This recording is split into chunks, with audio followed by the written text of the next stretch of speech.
العلم هو النور الهادي والمفتاح لكل الخير من يريد الله به خيرا. بسم الله الرحمن الرحيم. وعن جابر رضي الله عنه قال قال رسول الله صلى الله عليه وسلم لا يدخل الجنة لحم نبت من السحت وكل لحم نبت من السحت كانت النار أولى به. رواه أحمد والدارمي والبيهقي في شعب الإيمان. حضرت جابر رضی اللہ تعالیٰ عنہ سے منقول ہے، مشکات شریف کی کتاب البیوع چل رہی ہے. اللہ تعالیٰ نے دو حق لازم کیے ہیں. ایک حق ہے حق اللہ اور دوسرا حق ہے حق العباد. حق کی جمع حقوق، زیادہ حقوق ہی بولا جاتا ہے، حقوق اللہ اور حقوق العباد. تو جو حقوق اللہ ہیں انہی کو کہتے ہیں عبادات. حقوق اللہ کو کیا کہتے ہیں؟ عبادات. اور جو حقوق العباد ہیں ان کو کہتے ہیں معاملات. بندوں کے حقوق، لین دین کیا کرنا ہے، ان کے ساتھ کس طرح کا برتاؤ کرنا ہے، اسی کو عربی میں معاملہ، عاملہ یعامل معاملتاً، دونوں طرف سے، تو معاملات. تو کتاب البیوع سے پہلے کی جتنی چیزیں تھیں وہ سب حقوق اللہ سے تعلق رکھتی تھیں، جن کو بألفاظ دیگر عبادات کہیں گے. اور کتاب البیوع جو ابھی شروع ہوئی ہے، جس میں کسب الحلال وغیرہ کا ذکر آ رہا ہے، تو یہ معاملات ہیں. ان معاملات میں ایک معاملہ ہے حلال کمانے کا، حلال کھانے کا، حرام سے پرہیز کرنے کا، حرام نہ کمانے کا نہ کھلانے کا. تو اس کی پہلی فصل بیان کی. یہ مشکات شریف کا یہ مزاج ہے مصنف کا کہ 3 فصلیں قائم کرتے ہیں. الفصل الاول، تو اس میں اعلیٰ درجے کی حدیثیں ذکر کرتے ہیں، بخاری مسلم. اور الفصل الثانی میں اس کے بعد کا جو درجہ ہے وہ حدیثیں ذکر کرتے ہیں. تو یہ الفصل الثانی چل رہی ہے. اور الفصل الثالث میں بھی جو اس سے کم درجے کی حدیثیں ہیں اس کو ذکر کرتے ہیں. تو اس طریقے سے یہ مزاج ہے مشکات شریف میں. چنانچہ الفصل الثانی چل رہی ہے، کسب الحلال کا باب باندھا تھا، اور اس کی یہ الفصل الثانی کی یہ دوسری حدیث ہے. الفصل الثانی کی یہ تیسری حدیث ہے. 1 2 تیسری حدیث ہے. وعن جابر، حضرت جابر رضی اللہ عنہ سے منقول ہے. حدیث سے پہلے سند آتی ہے، تو جو سند آتی ہے اس کے بعد جو مضمون شروع ہوتا ہے اسی کا نام کیا ہے؟ متن. تو سند اور متن کا مجموعہ ہے اصول حدیث کا موضوع. اصول حدیث کا موضوع کیا ہے؟ سند اور متن کا مجموعہ ہے. تو اس میں سند بھی ہے، متن بھی ہے. لیکن سند میں حضرت جابر موجود ہے، بقیہ لوگ موجود نہیں ہیں، یہاں نہیں موجود ہے. جہاں موجود ہے وہاں ہے، لہذا یہ حدیث مرفوع بھی ہوگی، مسند بھی ہوگی، سند والی حدیث ہوگی. اور اگر ظاہر کا اعتبار کریں، ظاہر میں موجود نہیں، صرف حضرت جابر موجود ہے، تو اس طرف سے اگر سند میں راوی غائب ہو تو اس کا نام ہے معلق. تو یہ حدیث معلق کہلائے گی. اور حضرت جابر اگر نہ ہوتے، تابعی موجود ہوتے، تو اس کا نام ہوتا حدیث مرسل. اور بیچ سے اگر ایک آدھ راوی غائب ہو تو اس کا نام حدیث منقطع. اور 2 غائب ہیں مسلسل تو اس کا نام ہے معضل. تو دیکھیے یہاں پہ حضرت جابر کا نام آیا تو 4 قسمیں حدیث کی آ گئی. اب یہ چاروں قسمیں اگر اصول حدیث یاد ہو اور استاد تقریر کریں تو مزہ آ جاتا ہے کہ اچھا ہاں یہ اب ہم حدیث پڑھ رہے ہیں اور اصول حدیث میں جو منقطع، معضل، معلق اور مرسل بیان کیا گیا تھا دیکھو اس کی شکل ہی آ رہی ہے۔ تو اب حقیقت میں یہ حدیث کیا ہے؟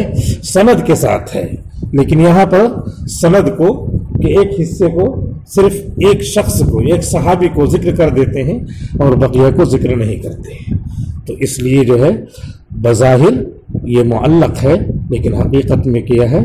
یہ مسند ہے، متصل ہے، اور غیر معلل، غیر شاذ وہ ساری چیزیں پائی جائیں گی تو یہ حدیث صحیح لعینہ ہی ہو جائے گی۔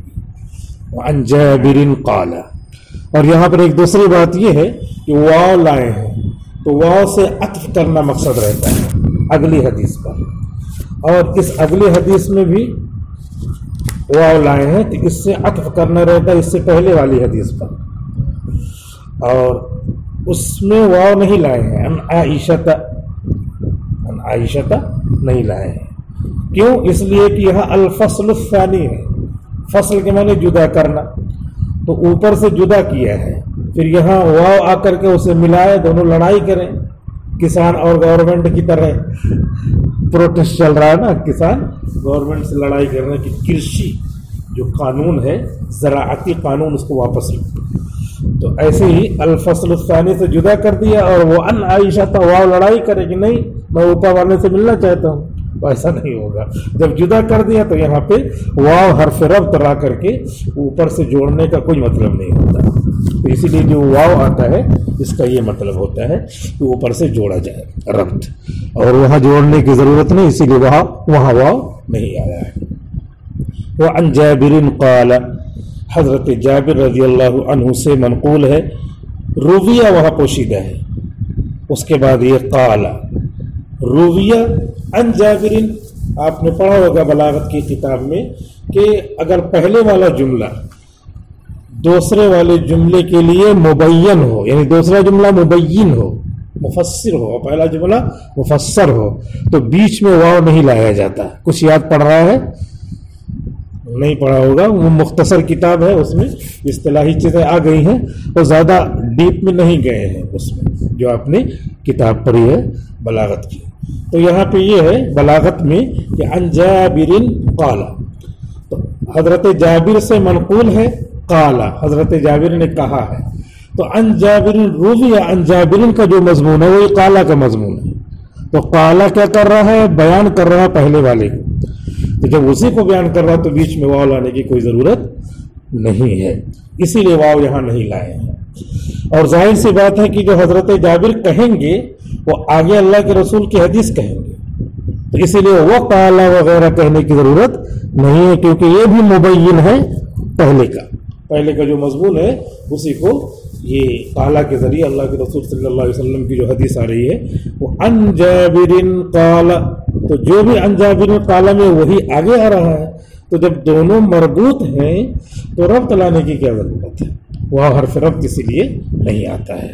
قال رسول اللہ صلی اللہ علیہ وسلم، حضور صلی اللہ علیہ وسلم نے ارشاد فرمایا، آپ نے ارشاد فرمایا، آپ نے حدیث شریف کی تعریف پڑھی ہے کہ قول رسول، فعل رسول، تقریر رسول، اس کا نام حدیث ہے، تو یہ قول رسول ہے، قولی حدیث ہے۔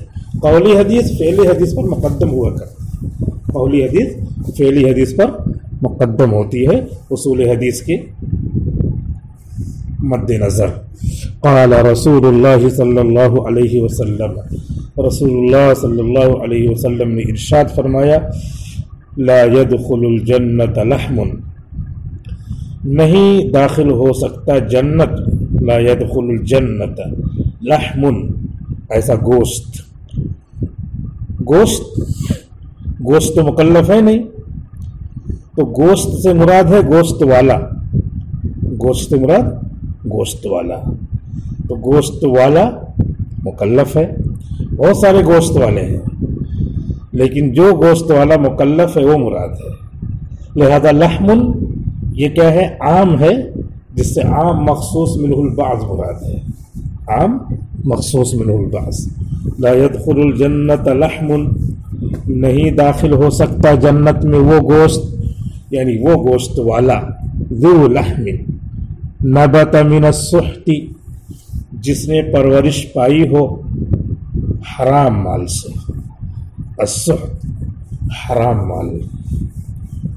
حرام اور حلال کون کرتا ہے؟ اللہ تعالیٰ کرتے ہیں.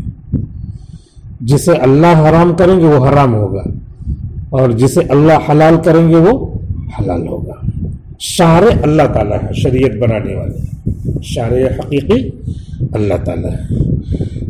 نبی اس کا حکم سناتے ہیں تو مجازاً آپ کو شارع کہا جاتا ہے. شارع علیہ السلام تو وہ مجازی ہوتا ہے. نبی کو شریعت بنانے کا حق نہیں دیا اللہ تعالیٰ نے. جو کچھ ہے اس کو سنانے کا حکم دیا ہے. گفتہ اللہ بود گرچہ از حلقوم عبداللہ بود. نبی کا کہا ہوا حقیقت میں اللہ کا کہا ہوا ہوتا ہے. جو نبی کہتے ہیں وہ نبی اپنے طرف سے نہیں کہتے ہیں. ما ينطق عن الهوى ان هو الا وحی یوحی. تو وہ پیغام اللہ کا آتا ہے جو نبی سناتے ہیں. وہ سارا کا سارا کس کا رہتا ہے؟ اللہ کا رہتا ہے. لہذا من السحت حرام مال. حرام مال کس کو کہیں گے؟ جسے اللہ نے حرام کیا ہو. حلال اس کو کہیں گے جسے اللہ نے حلال کیا ہو. تو جب چاہے اللہ تعالیٰ کسی چیز کو حرام کرتے، اللہ کی مرضی. اللہ نے میتہ کو حرام کیا ہے، لیکن ایک آدمی مر رہا ہے تو اتنے دیر کے لیے اور تھوڑی سی جس سے اس کی جان بس، تھوڑی سی غذا، a bit of meat، گوشت کا تھوڑا سا ٹکڑا جس سے اس کی جان بچ سکے، اتنے سے حرمت ختم کر دیا اللہ تعالیٰ. تو وہ کیا ہو گیا؟ حلال مال ہو گیا. اسی لیے اگر اس نے نہیں کھایا اور جان نہیں بچائی تو اس نے حلال چھوڑا، اور حلال چھوڑ کر کے مر گیا. وہ اس نے گویا کہ ایک طرح کی خودکشی بن جاتی ہے وہ. تو نبات من السحت نہیں داخل ہو سکتا جنت میں، نہیں داخل ہوگا جنت میں وہ گوشت، یعنی گوشت والا. جو گوشت اگا ہو یا جو گوشت والا بڑا ہوا ہو من السحت حرام مال سے. یہ وعید ہے، وعید سنائی ہے اللہ کے رسول نے. اور جس چیز پر وعید سنائی جائے وہ گناہ کبیرہ وہ چیز ہوا کرتی ہے. گناہ کبیرہ کی تعریف کیا ہے؟ ایسا منع کیا ہوا عمل جس پر وعید آئی ہو. اس سے بڑی وعید کیا ہوگی کہ جنت میں داخل نہیں ہو سکتا. جس آدمی پہ قربانی لازم وہ قربانی نہ کرے، وہ ہماری عیدگاہ میں نہ آئے. اللہ کے رسول وعید سنا رہے، دھمکی دے رہے ہیں عیدگاہ میں نہ آئے. تو پھر وہ جو نہیں کر رہا ہے قربانی وہ کیا ہو جائے گا؟ قربانی نہ کرنا گناہ کبیرہ ہو جائے گا. تو گناہ کبیرہ کی تعریف کیا ہے؟ ایسا ممنوع عمل، محظور عمل جس پر وعید آئی ہو شریعت میں، اس کو کہتے ہیں گناہ کبیرہ. اور وعید نہیں آئی ہے اور منع ہے تو گناہ صغیرہ ہے. گناہ صغیرہ و کبیرہ. لیکن گناہ صغیرہ اور کبیرہ یہ تو حدیث میں آئی ہوئی اصطلاح کے پیش نظر ہے، ورنہ حقیقت میں سب گناہ ہے. چھوٹی چنگاری، بڑی چنگاری، سب چنگاری ہے. آدمی اپنے بستر میں چھوٹی چنگاری لے کے نہیں لیٹ جائے گا. چھوٹی چنگاری ہے، تاپتا ہوں، تو اس سے کیا ہوتا ہے؟ نہیں، وہ بھی جلا دے گی. بڑی چنگاری بھی جلائے گی، چھوٹی چنگاری بھی جلائے گی. تو اکابر شریعت نے یہ سمجھایا ہے کہ صغیرہ اور کبیرہ وہ ایک شریعت کی اصطلاح ہے، اس کے اعتبار سے گناہوں کی تقسیم کر دی گئی ہے. ورنہ حقیقت میں گناہ کیا ہے؟ ایک جو ہے ایک ترتیب سے ایک چیز ہے، یعنی جسے اللہ نے منع کیا ہو، جس کو ایک مطلق کہیں گے. تو ہر مطلق کا ہر فرد کیا ہے؟ اللہ کی منع کردہ ہوئی چیز میں داخل ہے، اور اس سے اللہ کا غضب، اللہ کی طرف سے وبال آ سکتا ہے. اس لیے چھوٹے گناہ بڑے گناہ کے لیے تفریق صرف جو ہے اصطلاح کے اعتبار سے ہے، عمل کے اعتبار سے نہیں کہ چھوٹا گناہ ہے تو کر لو اور بڑا گناہ ہے تو نہ کرو. ایسا نہیں پوچھتے ہیں کہ چھوٹا گناہ ہے کہ بڑا گناہ ہے. چھوٹا گناہ کوئی بات نہیں، ایسا نہیں، کوئی بات نہیں تو یہ بہت بڑی بات ہو جائے گی. اسی لیے شریعت میں ٹوپی لگانے کا جو حکم ہے، اگر ٹوپی نہیں لگائیں گے تب بھی نماز ہو جائے گی. لیکن ایک آدمی ٹوپی کی توہین کرتا ہے تو کافر ہو جائے گا. اس لیے چھوٹا گناہ